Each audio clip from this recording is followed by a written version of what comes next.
చేరుకోలేడు. కాబట్టి వివేకి అయినటువంటి వాడు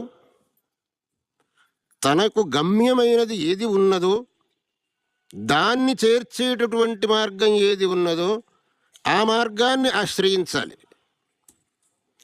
తన యొక్క గమ్యమును చేర్చజాలనటువంటి మార్గాన్ని ఆశ్రయిస్తే వాడు వివేకి అని అనిపించుకోడు.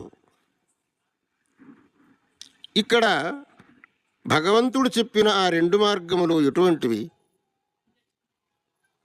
వాటికి గమ్యములు ఏవి అనేది మనం తెలుసుకోవాలి. వాటికి గమ్యములను భగవంతుడు నిర్దేశించాడు. అక్కడ దైవీ సంపత్ విమోక్షాయ నిబంధాయాసురీమత. దైవీ సంపత్తును ఆశ్రయించావంటే ముక్తి మార్గానికి చేరగలుగుతావు. ఆసురీ సంపత్తును ఆశ్రయించావు అని అంటే ఇంకా అధహ కిందకే పోగలుగుతావు. ఏ మార్గం కావాలో నువ్వే ఆలోచించుకో. లేదు, నేను ముక్తి మార్గానికి పోదలుచుకున్నాను, అయితే దైవీ సంపత్తును ఆశ్రయించు.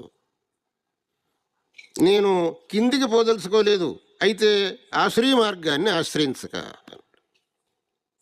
ఇక్కడ దైవీ సంపత్తు అంటే ఏమిటి, ఆసురీ సంపత్తు అంటే ఏమిటి, దాన్ని కూడా భగవంతుడే వివరించాడు. ఆ దైవీ సంపత్తు ఉండేవాళ్ళు ఎలా ఉండాలి అని అంటే ఒక పట్టి చేశాడు ఆయన.